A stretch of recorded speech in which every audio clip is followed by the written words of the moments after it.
Hi guys, it's your guy Greg Giants here with my favorite segment of the week, which is Giants Review.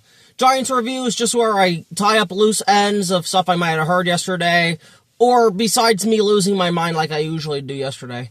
But I really didn't lose my mind yesterday, because I'm just more numb to what's going on, and I kind of just want to lose out, but be competitive. But regardless, I'm going to probably end up ranting today, because of just some things I found out and I would like to share on this platform. But regardless, though, we're going to start with Jameis Winston, the quarterback as usual. Jameis Winston in this game went 18 for 36. That's a 50 completion percentage, 366 passing yards, 2 passing touchdowns, and 1 interception.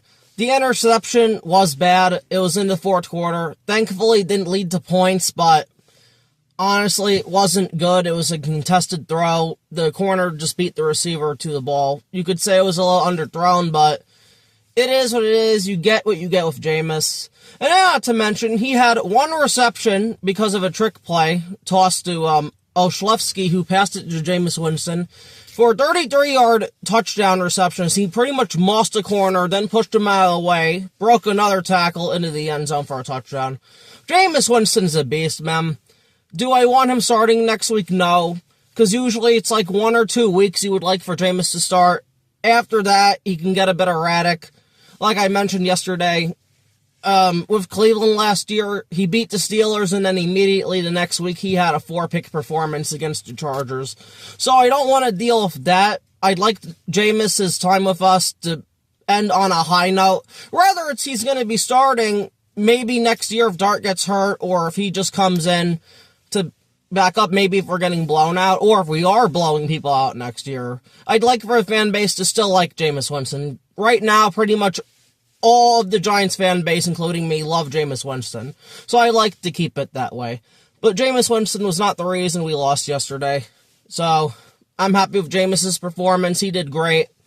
And hopefully we get Jackson Dart next week against the Patriots, so we can keep developing and seeing what our young quarterback can do. So Tyrone Tracy, I'm going to move on to now. It was his birthday yesterday. I didn't realize that. So for his birthday, he went 20 carries for 62 yards. That's a 3.1 yards per carry. And 3 receptions for 68 yards on kind of like a screen type pass, but there were really no lead blockers. But it still ended up working out as he got like 40-something yards. But Tyrone Tracy, I thought did okay. Like I said more at the beginning of the game, the offensive line wasn't really creating holes because it's like our guards don't physically move people at the point of attack. And that's what's hurting our running backs, especially a guy like Tracy that's like he needs a little bit of space to work with. He is a patient runner. So I wish Tracy could have had better numbers, but overall he was starting to heat up in the fourth quarter, including Devin Singletary as well. 14 carries for 47 yards. That's 3.4 yards per carry. Again, they were both doing their things. I like that Mike Kafka likes to run the ball. I will say the one thing annoying me, though, because we did this like 3-4 times, he ran it on first and second down at our own like 15-yard line. Then it was obvious we were going to throw it. I wish he would have mixed it up a little bit. But rather than that, I thought the play calling was spectacular, and I loved the trick plays. But good job by Tyrone Tracy, Devin Singletary. It should have resulted in a win, but it just didn't. Moving on to the wide receivers, Wan'Dale Robinson, have yourself a game. Wan'Dale Robinson, last time he faced the Lions in 2022, he had like 100-something yards before he got hurt. This game, immediately in the first quarter, he had 4 receptions for 106 yards. He ended up finishing for 9 receptions, 163 yards, and a touchdown on the flea flicker by Jameis Winston to Wan'Dale Robinson in the end zone on third down. It was just, Wan'Dale just did great. And I like that Wan'Dale can do this. He can get open, he can do things, but he is limited in the fact that he has the shortest arm length in the NFL, and that hurts him a lot. If he had slightly longer arms, he would probably be a top 12 wide receiver in this league, but that's just the thing with Wan'Dale. But Wan'Dale showed up and showed out, man. He's going to try to get paid in free agency, whether it's by us or it's by another team in the next offseason. So, good shit by Wan'Dale Robinson. Really proud of him, man. Hopefully he keeps this up, especially with Dart coming back. Dart's going to need all the help he can get, so good shit to Wan'Dale Robinson. Moving on to Theo Johnson, 3 receptions for 77 yards. This man keeps continuing to prove, I think this is his 3rd or 4th straight game, that he hasn't dropped a pass, man. He caught 2 contested passes with one with a linebacker on him. That wasn't going to work, and I think a corner. Theo Johnson's really stepping his game up since that 49ers game, and I am proud, man. I'm really happy for Theo. He's just got to keep this shit up, man. He keeps this up, people around the league will start respecting Theo Johnson a lot more. He'll be talked about in that top 10 to top 8 tight ends, even higher, man. Like I said, he has a Rob Gronkowski type of potential to him. Great blocker, great speed, great height. And if he can make contested catches like that, that's even better. He could end up being Jackson Dart's best friend in the passing game, man. Middle of the field, boom, just throw it to Theo. On the sideline, boom, just throw it to Theo. Just like, really happy with Theo's performance over these last few weeks. And I just hope he keeps up for the last 6 games that we have. So good shit to Theo Johnson, man. Isaiah Hodgins, 2 receptions for 42 yards and a touchdown. He had a very clutch touchdown on 3rd and 7, I think it was, by Jameis Winston. Just a beautiful throw over the middle, wide open. And Isaiah Hodgins just got both feet in bounds. Barely, but got both feet in bounds and held on to a ball. Isaiah Hodgins better be back on this team next year. Rather as wide receiver 4 or wide receiver 5, man. Because you could not let him go again. He's absolutely playing out of his mind. The man is fantastic. And he's just a guy who's going to get open. He's going to make contested clutch catches for you. And that's what he does every single time. I love Isaiah Hodgins, man. Like, that was a great pickup when we got him in 2022. And now, coming back again from the Steelers practice squad, just excellent, man. I love Isaiah Hodgins. And I'm so happy he was here. And I'm so happy he's still here. Lastly, with the receiving end, Darius Slayton, 1 reception for 23 yards. Again, Darius Slayton, man. That was such a bad contract by Joe Schoen, it's not even funny. 3 years, $36 million. And if we cut him, we don't really save a lot. We don't even save $1 million. All that would be dead cap. So it's like, we're going to rather have to trade Darius Slayton, or we're just going to have to keep him. And if we're being completely honest, I'd rather re-sign Wan'Dale Robinson and have Wan'Dale Robinson over Darius Slayton, because Darius Slayton does nothing, man. Darius Slayton's just a losing football player on this team, and he's just not good enough. Bottom line on the discussion, but that was a horrible contract by Joe Schoen, and I know he wishes he could have that one back, because Darius Slayton's just not good enough. So it's like, you're telling me Wan'Dale can consistently get open and Isaiah Hodgins, but you're supposed to be the so-called number 1 wide receiver on this team with Malik Neighbors being down, and you can't even beat like a second-string Lions corner. Like, get the fuck out of here, man. I'm so tired of Darius Slayton, for real. I'm so sick of his shit, man. He absolutely makes me sick to my core. So that's it for that. Now I'm going to get into the defense before the offensive line. On the defensive front, Darius Alexander, I want to give big props and big credit to. 2 sacks in this game. One of them, he just completely destroyed the left guard. Or it was the center, I forgot. I think it was Glasnow Graham, or was the left guard. Darius Alexander completely kicked his ass for a flat-out sack. And then the other sack he had, Dexter Lawrence helped a lot on that one with the major pressure, which allowed Darius Alexander to wrap around and just get a sack. But Darius Alexander, man, this is why people have to give these draft picks time. Same thing with Abdul Carter, but you kind of expect more from your 3rd overall pick. But regardless, Darius Alexander, he just needs time, man, because he was a great player in the MAC division in college. I think it was Toledo. You just gotta give him time, man. Yes, he's 25 years old. He's an older rookie, but it's like, I liked the Darius Alexander pick when we made it, man. And if Darius Alexander keeps getting better, he could be the piece Dexter Lawrence needs to really break out of his shell again. But Darius Alexander, man, he's on like a limited snap but when he's out there, he makes a difference, and it's really nice to see that. So, excellent job by the rookie, Darius Alexander. Good shit, and keep it up, man. He already now has 2.5 sacks, so very impressive against a really good Detroit offensive line, so I gotta give him his credit there. Raheem Nunez-Roches also had a sack. He just flat out beat the left guard. I want to say this was a backup left guard, but Raheem Nunez-Roches flat out beat him. I think it was a first down, and Goff had no chance, so good shit by Raheem Nunez-Roches as well. But now to get to negatives with this defensive line. Abdul Carter did really most of nothing, but he was going up against Taylor Decker and Penei Sewell. Against Penei Sewell, he was going to have no chance. Taylor Decker is more like an Eluemunor type. He's an above-average tackle, except he's on the other side, and he kind of has a banged-up shoulder right now. But besides, like, one pressure from Abdul Carter, he really didn't do much, man. I need Abdul Carter to start stepping up, man, because this shit is not acceptable. It's like he has one move, and it's the damn ghost rip move, and that's about it. That's all he brings to the table, and just a liability in the run, but you know, we've been over this, but I need Abdul Carter to do better, man. I'm rooting for him. He's a giant, but he's got to step his shit up and do better, for real, man. Brian Burns, I want to bring up next. He was on Penei Sewell's side a lot, and Brian Burns did nothing. This is what I try to tell these Giant fans. Brian Burns is a great player. He's a very good edge rusher. He is not on Myles Garrett's level. And yesterday showed why. Penei Sewell just shut his ass down. Penei Sewell is the best right tackle in football. I was watching that side. He had no chance, man. Brian Burns had no chance in hell. Penei Sewell's an animal. That man is a certified beast, man.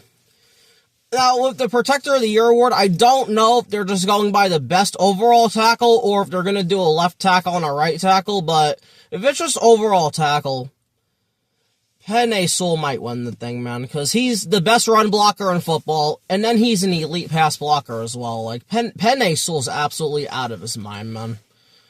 Absolutely out of his mind. Brian Burns stood no chance. It was over, man. It's just, damn. It's just absolutely damn, man. Anyone on that side did nothing against Penei Sewell, so I'm gonna give Brian Burns a pass, but it's like, this is just the type of player Brian Burns is. He's not a Myles Garrett, he's not a Hutchinson, he's not one of those guys, he's not a TJ Watt, but he's a little bit below that, man, but that's not enough to beat a tackle like Penei Sewell, even like once or twice. Like, he is absolutely out of his mind, so I wish Brian Burns did better, but it is what it is, man. And that's it. The linebackers did nothing, but that's normal, the linebackers. Demetrius Flannigan-Fowles unfortunately left the game, and once he left the game, the linebackers really couldn't do anything at all. But I don't think we have one star. Oh, I'm sorry, we have Okereke, but rather than Okereke, we have guys from different teams, practice squads, or just like fourth string linebackers. Like, you have linebackers I never even heard of playing right now. That's how thin and bad this is, man. If we need to fix any position in the offseason, it is linebacker. Outside linebacker, inside linebacker, I don't give a damn. We need to get linebackers because it's just inexcusable. And that's what's fucking up the run game a lot.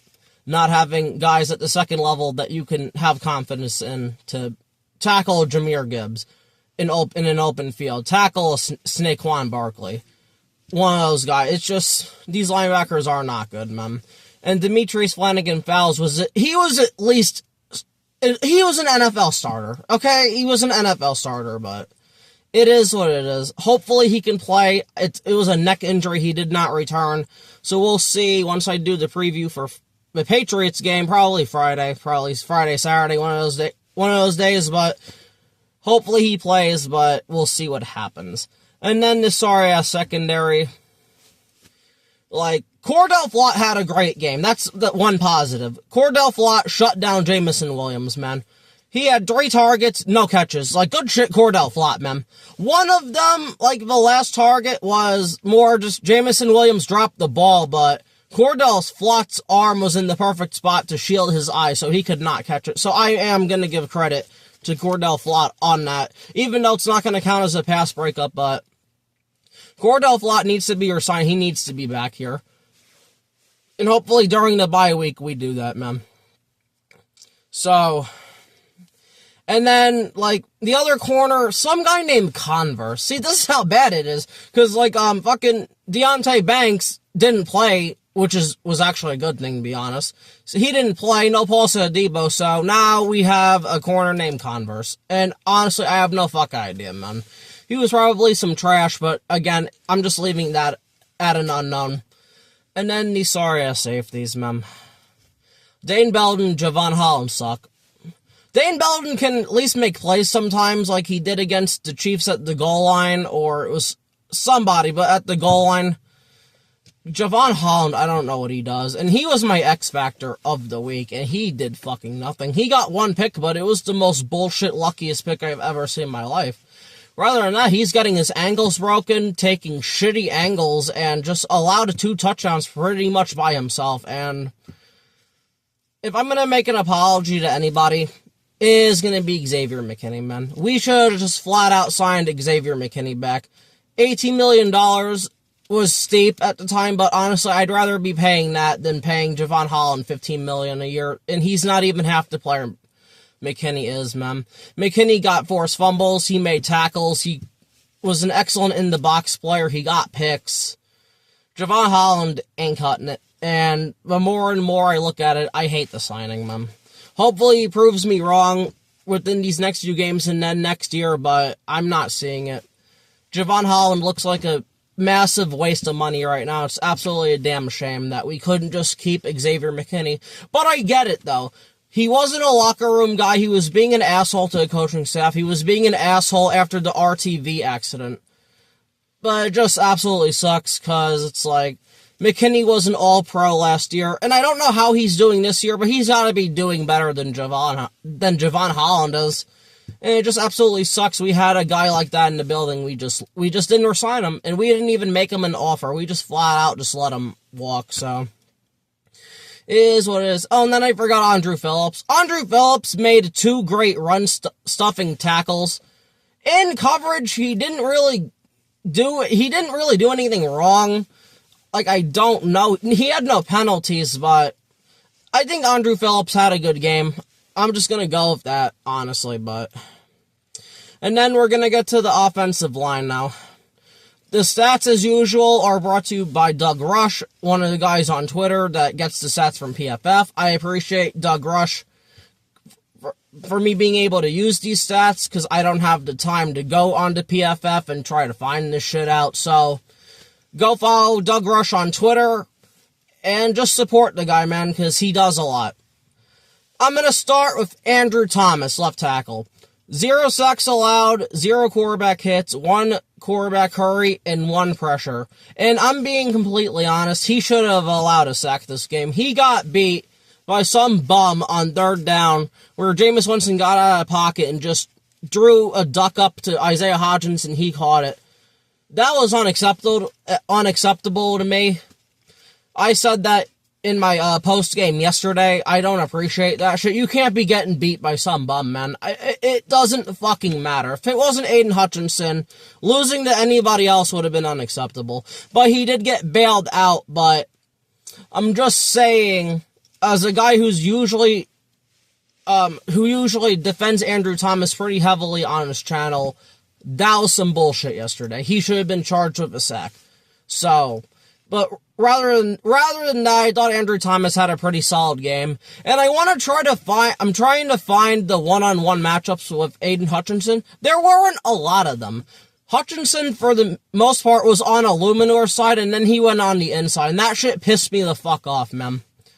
So, it's like, you don't believe your guy enough to go on that left side to go up against Andrew Thomas. That's some bullshit. The Lions pussied out on that, and that absolutely annoyed me. Like, the Giants had their best pass rusher go up against your best tackle, The Browns did it last year with Myles Garrett. He was on Andrew Thomas's side all the time, pretty much. So the Lions, they really pussied out of this individual matchup that I had, and it's really, honestly, just a damn shame, so. Sucks to suck, but it is what it is. Moving on to Jon Runyan now, Jon Runyan Jr. 0 sacks allowed, 0 quarterback hits, 2 quarterback hurries, and 2 pressures. Again, this is just your typical Jon Runyan game. I don't really think he did much in the run blocking. I want to say, as a run blocking unit, this was not one of their best games. So I just want to say that I don't have the run blocking grades. They will be there on the screen, but I just didn't write them down. So it is what it is. You get what you get with Jon Runyan. The more and more I look at it, it's a 9.9. We would get 9.9 million in cap if we cut Jon Runyan. I kind of want to extend him and cut that in half. I don't want to have to refix and retool the whole offensive line right now. Yes, there are better guards out there than Runyan and Van Roten. Van Roten needs to be replaced, and I'm going to get to Van Roten, but Runyan, I could keep on this line another year or two, and then draft somebody to develop behind him, like we're doing with Marcus Bowe right now. That's what we need to start doing. So that's just my 2 piece on Jon Runyan Jr. Pretty okay game. Didn't really do any damage, which is good, so that's good. Moving on to John Michael Schmitz. 0 sacks allowed, 0 quarterback hits, 3 quarterback hurries, and 3 pressures. From a number standpoint, this is kind of one of his worst games. But I will say, on the first passing touchdown on that flea flicker, if it was not for John Michael Schmidt's effort in blocking, I don't know who it was. I want to say it was Lee McNeil. That touchdown does not happen. I like seeing effort like that. This might have not been his best game on paper, and I honestly don't know. But I like to see that shit. And John Michael Schmitz has done more than enough these last few weeks, having perfects, and more perfects, to have an off game like this. So honestly, good shit, John Michael Schmitz. But I need the run blocking to be better. I just need it to be better, though. I still kind of want to bring John Michael Schmitz back, but I need to see better. And that's what these next 6 games are going to show us. Right guard, Greg Van Roten. 0 sacks allowed, 0 quarterback hits, 1 hurry, 1 pressure. This was one of his better games of the year. Almost close to a 49ers game. So, again, that's good to see by Greg Van Roten. I'm not expecting a lot from him. He is 35 years old. I know I say that every time I do this, but it does need to be factored in. Like I said with Runyan, I want to keep Van Roten, but we need to get his replacement now. With Runyan, we can wait. We need to get Van Roten's replacement in here now. Whether it's a 2nd or a 3rd round guard, or it's somebody you get from free agency who's younger.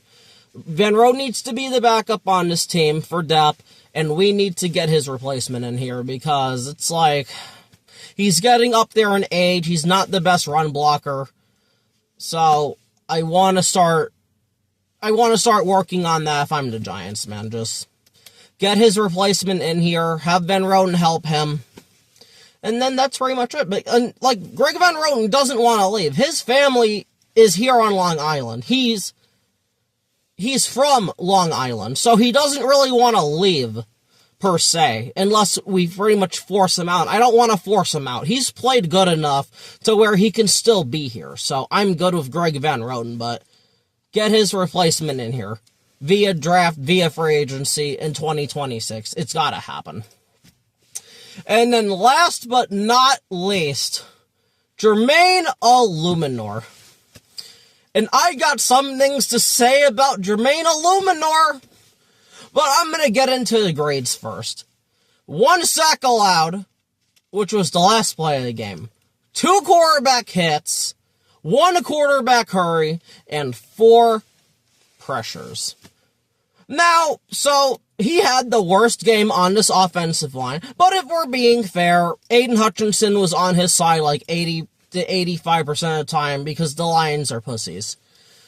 But regardless, the reason I have some shit to say with Jermaine Eluemunor is because it was what he said after the game that honestly pissed me the fuck off. Because when it comes to accountability on this New York Giants team that is now 2-10, it seems like no player, rather it's him, it's Dexter Lawrence, it's whoever the fuck, Slayton, at any point of the season, can we just take accountability for our actions? I have a transcript from an interview that Dan Duggan from The Athletic did with Jermaine Eluemunor after the game, and just to say, I'm not really happy with what Jermaine Eluemunor said, but I'm just gonna read it off anyway. This is Jermaine Eluemunor after the game with Dan Duggan from The Athletic, and I quote, "How do I say this respectfully?" And he's talking about Aiden Hutchinson. How do I say this respectfully? He did not do a damn thing all fucking game. He strikes me as the type of guy that would try to celebrate that one play, the last play of the game. But most of the day, I was on an island with him, and he didn't do anything. Obviously, I'm pissed about the last play, but at the same time, there's not much you can do. They know what you're going to do, and he still tries to give me his best move, and I ran him past the quarterback, and he just manages to run back upfield and get the sack. End quote. I'm getting really tired of the lack of fucking accountability. Eluemunor. That was 100. I watched that play trying to justify if he was right or wrong. Eluemunor's wrong. That was nobody's fault but his. And I will say, okay, 95% of it's Eluemunor's fault. Because on that last play, like last week against Micah Parsons, this coaching staff did not give him help there. And that's absolutely fucking aggravating. He did not get help on that last play, and because of that, Aiden Hutchinson beat him clean on the inside. And then Eluemunor's excuse was, well, I pushed him past the quarterback. That was barely a fucking push. That was like a yard and a half. It looked like you got blocked up by Runyon, or not, by Van Roten, whoever. You gotta go around them and stop him again.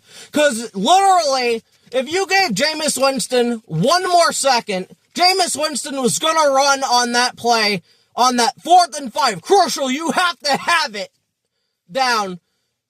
And he couldn't because he got sacked. That's fucking bullshit by Eluemunor. No excuses. He needs to take accountability like a man and say, that was unacceptable, I need to do better. Nobody gives a tit-flying fuck if you were shutting his ass down for 60 minutes. Or 64 minutes because of overtime. You got beat on the biggest play of the game. On a 4th and 5, have to have it game. And that's what makes Aiden Hutchinson a fucking winner. Because when it came to clutch time, when they had to have it, he came up clutch. You did not.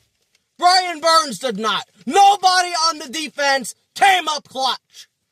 So do me a favor, keep your fucking mouth shut, do your job, and fucking block them for the whole entire play, man. Bullshit. Absolutely bullshit. You're gonna sit here and get mad at Aiden Hutchinson because he was celebrating a play? He won the game, you fucking idiot! Of course he's gonna celebrate. Most stupid fucking trade I've ever heard in my life.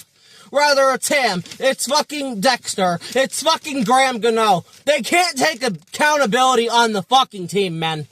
And it's absolutely aggravating. That was your fault. I watched that play 10 to 20 times. That was your fault.